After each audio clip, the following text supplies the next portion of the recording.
Captain Tom Reed of the alien merchant vessel Starwalker was checking his sensors when something impossible appeared on screen. A human ship, but that couldn't be right. Earth had been silent for 50 years. The galaxy remembered the day Earth went dark.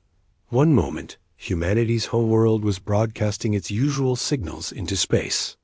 The next moment, nothing. No distress call.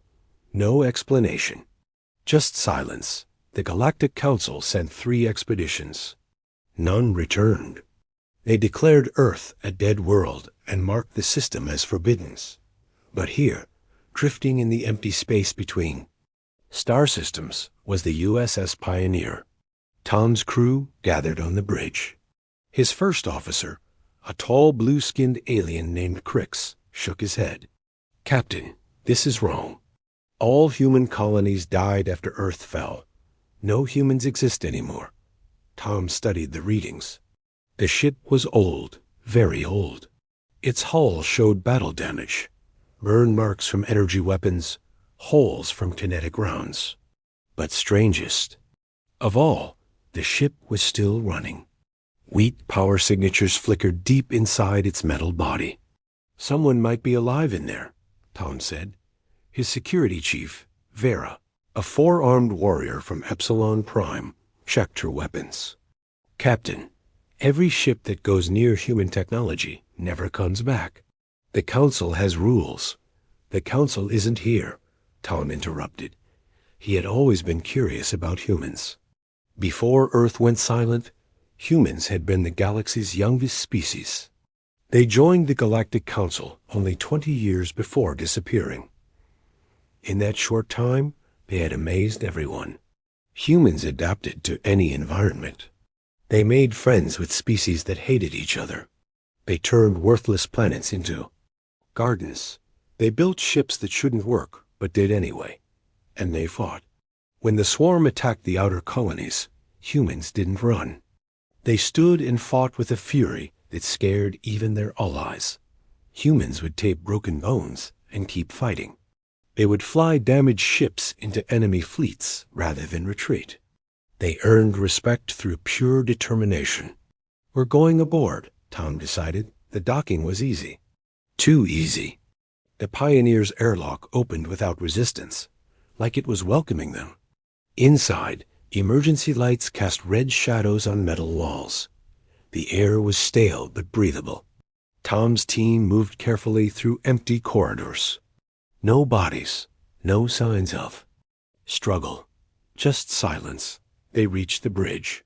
Computers were still running, showing star charts and data streams in human English. Vera pointed at the captain's chair. A recording device sat there, waiting. Tom pressed play. A human face appeared on screen. A young man in a torn military uniform. His eyes looked tired but determined. "If you're watching this, then you found us. Good. My name is Captain Jack Miller, USS Pioneer, Earth Defense Fleet. The date is doesn't matter anymore. What matters is the truth." The recording flickered. "Earth isn't dead. We made the galaxy think it was. Had to. The Devourers were coming, the ones from dark space. The Council didn't believe our warnings. Said we were too young to understand real threats. So we prepared. Alone." Tom's team exchanged worried looks. The Devourers were legends. Monsters that ate entire civilizations, leaving only empty worlds behind. Miller continued, "We fought them at Earth. The battle lasted 7 days. We won, but barely. Our world was poisoned, our fleets destroyed. We knew they'd come back, so we hid. We went dark. Let the galaxy think we died. We've been rebuilding in secret, preparing for their return."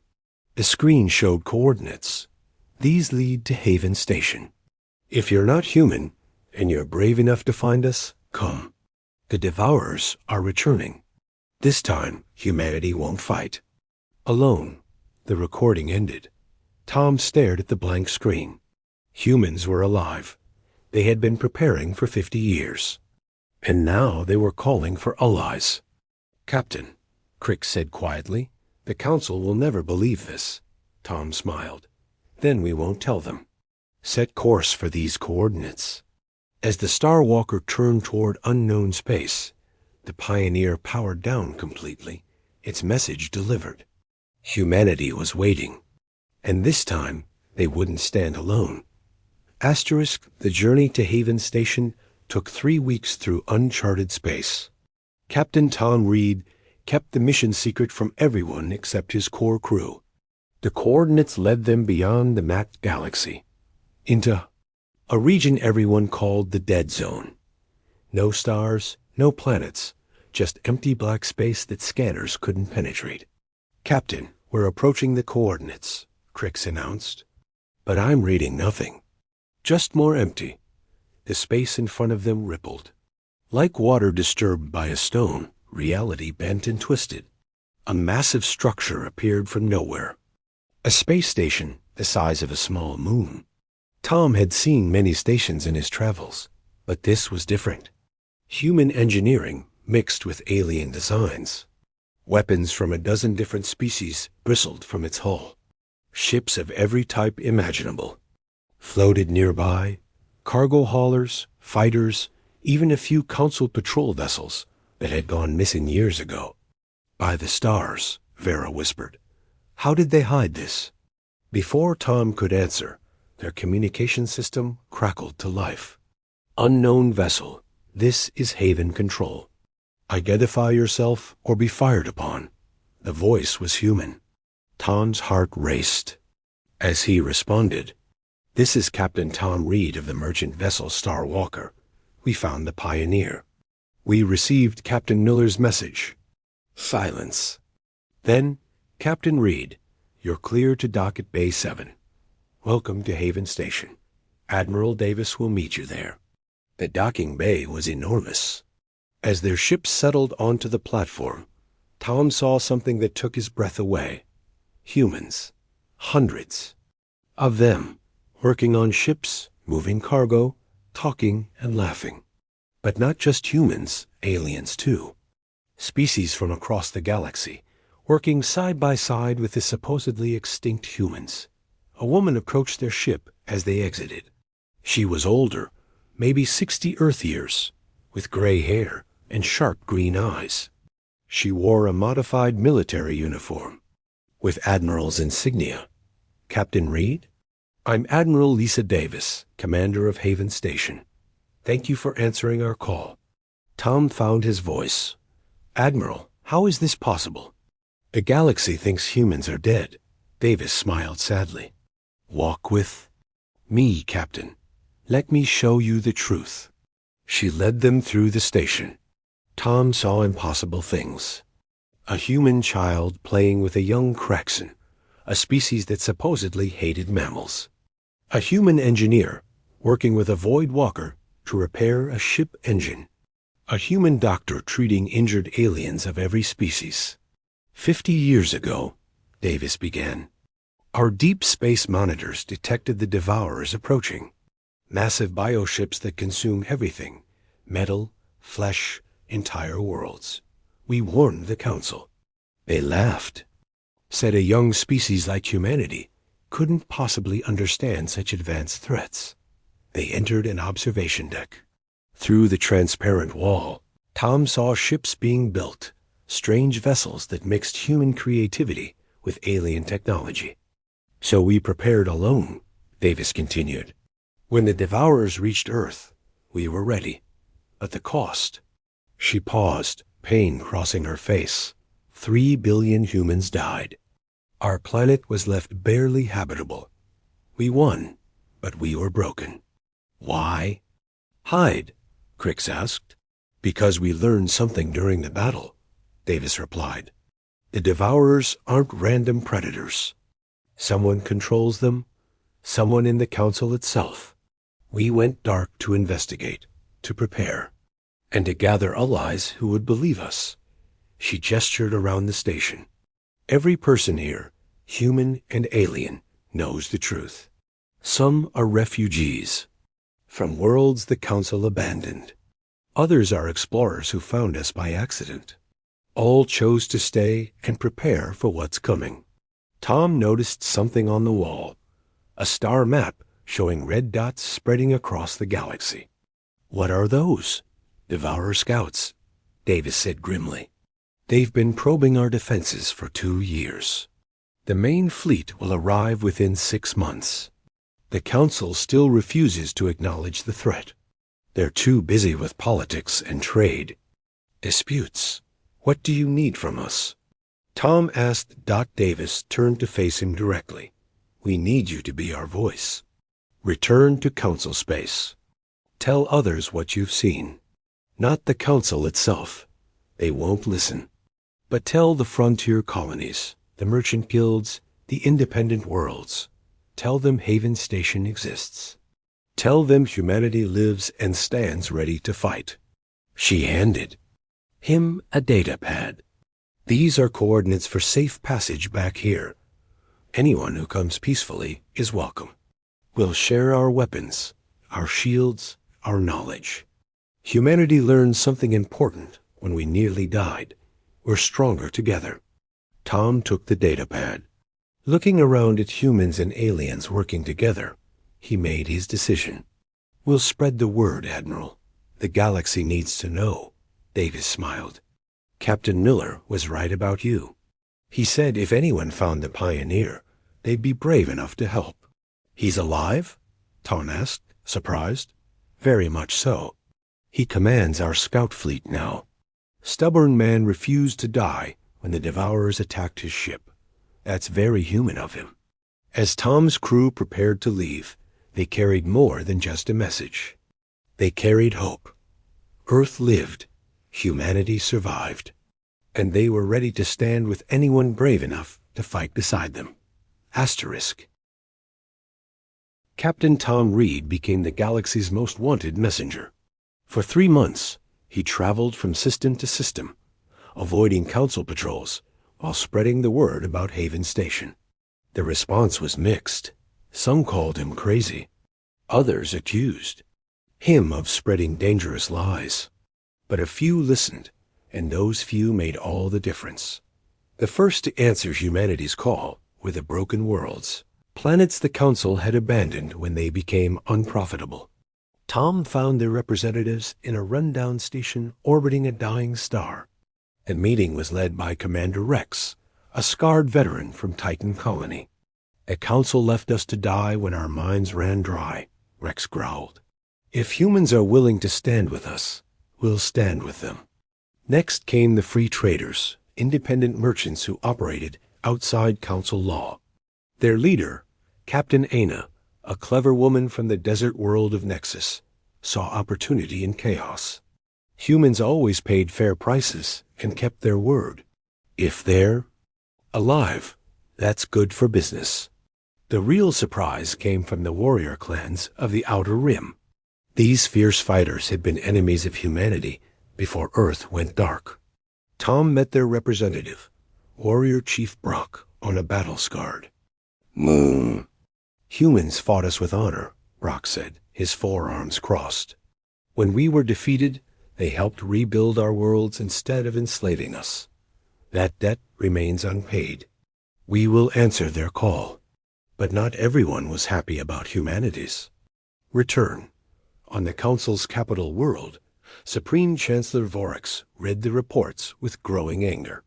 The tall, gray-skinned politician had worked hard to maintain order since Earth's disappearance. Now that order was threatened. Humans were always too unpredictable, he told his inner circle. They questioned our methods, challenged our decisions. The galaxy is better without them. His aide, a nervous creature named Pip, disagreed quietly. "But sir, what about the Devourer threat? If the humans are right, the Devourers are a myth," Vorax snapped. "A story humans invented to gain sympathy and power. I will not let fear and superstition destroy what we've built." He issued new orders. Anyone caught spreading rumors about humanity's survival would be arrested. Any ship heading toward the dead zone would be destroyed. The Council's fleet mobilized to enforce these commands, but Vorax had a secret.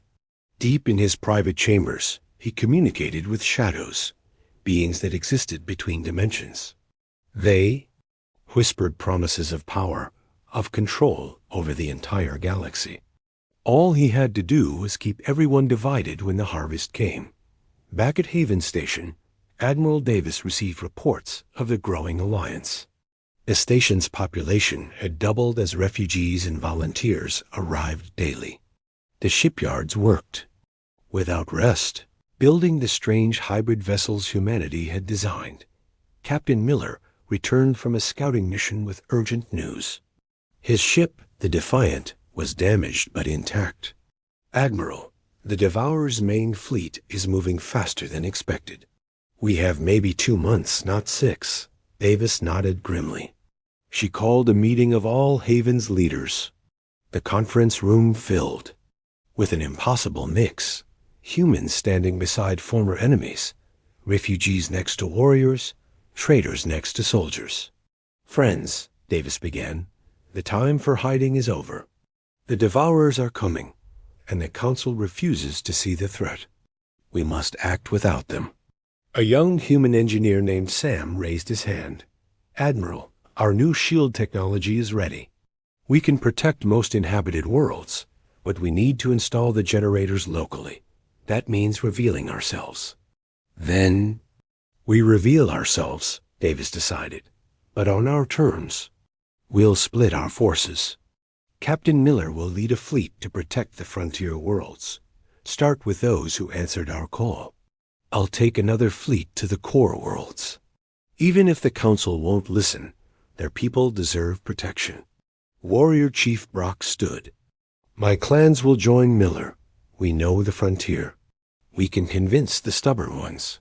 Captain Aina added, "The free traders will smuggle shield generators to worlds that can't openly accept them.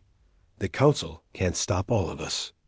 As plans took shape, Tom watched humanity coordinate the impossible, a galaxy-wide defense network built without official support. It reminded him why humans had amazed everyone before they disappeared. They didn't just adapt to challenges. They transformed them into opportunities. A proximity alarm interrupted the meeting. On the main screen, a massive bioship appeared at the edge of sensor range, a Devourer scout, larger than any station. Miller studied the readings. "It's testing our defenses. The main fleet knows we're here." Davis stood straighter. "Then let them come. 50 years ago, humanity faced them alone and survived. This time, we're not alone." The room erupted in agreement. Dozens of species united by a common threat and an unlikely leader. The ghost ship had delivered its message. Earth lived, and it was ready to prove that the galaxy's youngest species might be its greatest hope. Asterisk. The first attack came at dawn on Kepler Station, a mining outpost on the frontier. The residents woke to sirens as a Devourer bioship emerged from dark space. The massive creature, part machine, part living nightmare, opened its maw to consume the station whole. Then the impossible happened. A golden shield erupted around Kepler Station, and the Devourer's teeth shattered against it. From behind a nearby moon, Captain Miller's fleet appeared, 30 ships of human-alien hybrid design. "All ships attack pattern Delta," Miller commanded. "Target the nerve clusters. Remember your training." The battle was unlike anything the galaxy had seen. Human ships flew in chaotic patterns that somehow worked perfectly together. When a ship was damaged, instead of retreating, its crew would ram it into the enemy. Alien weapons fired from human platforms with deadly precision. The Devourer scout never stood a chance. Within an hour, its corpse floated in space, leaking biofluid that froze instantly. Miller's fleet was already moving to the next threatened world. Across the galaxy, similar battles erupted. The Devourers had expected easy prey, divided worlds with outdated defenses. Instead, they found shields powered by human ingenuity and fleets that fought with desperate determination. On the Council's capital world, Supreme Chancellor Vorix watched the reports in disbelief. How? How are backward frontier worlds defeating? Devourers? His communication system activated without permission. Admiral Davis appeared on screen, broadcasting to the entire council chamber. Behind her stood humans and aliens united. Chancellor Vorix, I am Admiral Lisa Davis of the Earth Defense Fleet. Humanity lives, and we're defending the galaxy you abandoned. We've installed shields on 300 worlds. Our fleets are engaging Devourer scouts at 17 locations. We're doing your job. The council members erupted in chaos. Some demanded answers. Others called for humanity's arrest. A few stood silent, shame on their faces. Vorix tried to maintain control. You have no authority. Humanity is supposed to be dead. This is illegal. What's illegal? Davis interrupted. Is you working with the Devourers? The chamber went silent. Davis continued. We have proof. 50 years of investigation revealed the truth. You made a deal with them, Chancellor. You let them harvest frontier worlds in exchange for leaving the core alone. You let billions die for your comfort. Lies. Vorix shouted, but his guilty expression betrayed him. Davis produced a recording, Vorix's own voice negotiating with the shadow beings, promising to keep the galaxy divided and weak. The council members backed away from their leader in horror. But Vorix wasn't finished. He pressed a hidden button, and shadow beings materialized in the chamber, the Devourer's true masters. These creatures existed partially in another dimension, making them nearly impossible to kill. Foolish humans. The lead shadow spoke with a voice like grinding metal. You should have stayed hidden. Now you'll watch your species burn first. The main Devourer fleet arrived at Haven Station. Hundreds of bioships, each the size of a city, surrounded the human stronghold. Admiral Davis had returned just in time to coordinate the defense. All stations, this is Davis. Remember what we practiced. Trust each other. Today, we show thee. Galaxy what unity means. The battle was devastating. Devourer ships launched spores that attached to hulls and began eating through metal. Shadow beings phased through shields to attack crews directly. The Allied fleet fought brilliantly, but was vastly outnumbered. Then Warrior Chief Brock did something unexpected. His clan's ships formed a living shield around Haven Station, taking hits meant for others. Warriors of all species. He broadcast. Today we fight not for territory or glory, but for survival. For our children. Stand with the humans who stood with us. His words sparked something. Ships that had been holding back surged forward. The free traders, supposedly non-combatants, revealed hidden weapons and joined the fight. Even some Council naval vessels defected, turning their guns on the Devourers. The Council capital world, regular citizens rose up against Vorix and his shadow allies. A young council member named Zara led the resistance. Humanity warned us. They sacrificed everything to save us. We won't let them fight alone. Captain Tom Reed, leading a squadron of converted merchant vessels, noticed something crucial. Admiral, the shadow beings can't phase when they're feeding. Hit them when they attach to our ships. It was the breakthrough they needed. Human and alien crews began deliberately letting shadows board, then trapping and destroying them. The Devourers, losing their masters, became confused and vulnerable, but the victory was far from certain. Haven Station's shields were failing. Admiral Davis made a hard decision. All hands, prepare for Protocol 7. Her crew understood. Protocol 7 was humanity's last resort, turning Haven Station itself into a weapon. If they were going down, they'd take the enemy with them. The battle for survival had only just begun. Asterisk, asterisk, asterisk. Admiral Davis stood on Haven Station's command deck as shields collapsed around them. The massive station shook under Devourer assault. But her expression showed no fear, only determination that had kept humanity fighting for 50 years. Protocol 7 initiated, her lieutenant reported. Station core is charging. We have 10 minutes before detonation. Davis opened a channel to all Allied ships. This is Admiral Davis. Haven Station is about to become the biggest bomb this galaxy has ever seen. All ships retreat to safe distance. We'll clear a path for you. But nobody retreated. Captain Miller's voice came through the static. With respect, Admiral, humans don't run. Neither do our friends. Warrior Chief Brock agreed. We stand together or fall together. Even Captain Tom Reed, who'd started this journey as a simple merchant, held his position. You showed us humanity leaves. Now let us show you that humanity doesn't stand alone. The Devourers sensed victory and pressed their attack. The largest bioship, the queen of their fleet, moved toward Haven Station to deliver the killing blow. Shadow beings swarmed through breaches in the hull. Then something unexpected happened.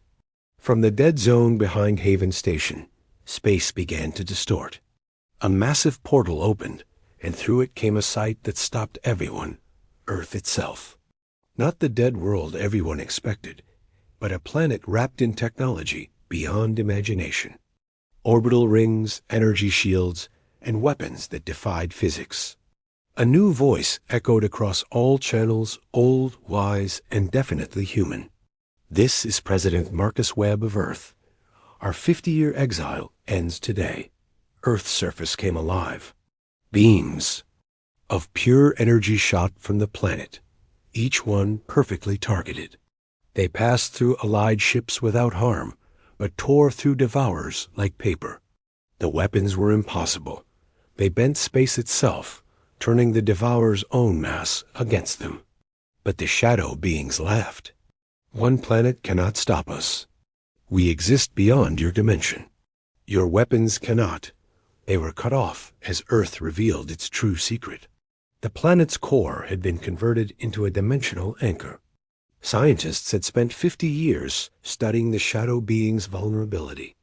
Now they activated their trap. Every shadow being in the solar system was suddenly pulled into normal space, made solid and vulnerable. For the first time in their existence, they could truly die. President Webb spoke again. 50 years ago, you nearly destroyed us. We used that time to understand you, to prepare. You exist between dimensions, feeding on both. But what happens when those dimensions are forcibly separated? The shadows screamed as they were torn apart at the molecular level. Across the galaxy, on the Council world and dozen other planets, shadow beings died as Earth's dimensional weapon reached through space itself. The Devourer Queen, sensing her master's death, went berserk. The massive bioship charged directly at Earth, intending to ram the planet. Admiral Davis saw the danger. Haven Station, all power to engines. We're going to ram that thing, but she didn't get the chance. From Earth's surface, a young voice spoke on the channels. This is Captain Jack Miller, Jr. Dad, Admiral, watch this. A single ship launched from Earth, unlike anything anyone had seen. It was small, no bigger than a fighter, but it moved like liquid light. The young pilot flew directly into the Queen's mouth. For a moment, nothing happened. Then the Queen began to glow from within. The tiny ship had carried humanity's ultimate weapon, a controlled black hole. The Queen imploded, its massive bulk compressed to nothing in seconds. With their masters dead and their queen destroyed, the remaining Devourers fled into dark space. The battle was over. On the Council world, Chancellor Vorex was arrested by his own guards. The shadow being's death had freed minds across the galaxy from subtle influence. The truth became clear. The Council had been manipulated for decades. In the aftermath, a new galactic government formed. Humans were offered leadership, but President Webb declined. We don't want to rule. We want to explore, to build, to stand with our friends. That's what humanity does best. Haven Station became a symbol of unity, rebuilt as a center for diplomatic relations. Captain Tom Reed was named the first interspecies ambassador. The frontier worlds, no longer abandoned, flourished with human shield technology. The warrior clans became protectors of peaceful worlds. Admiral Davis retired to Earth, now green and healing. She stood on a hill overlooking a new city where human and alien children played together. Captain Miller found her there. Any regrets? Admiral, she smiled. None. We proved something important. Earth lives not because we hid, but because we never stopped believing in others. Even in our darkest hour, we knew we weren't meant to be alone. Above them, the ghost ship USS Pioneer orbited Earth as a monument. Its message had brought the galaxy together. Earth lived, humanity survived, and the universe had learned a valuable lesson. Never count out the young species who refuses to give up. The ghost ship had proved that sometimes the dead can save the living. Asterisk.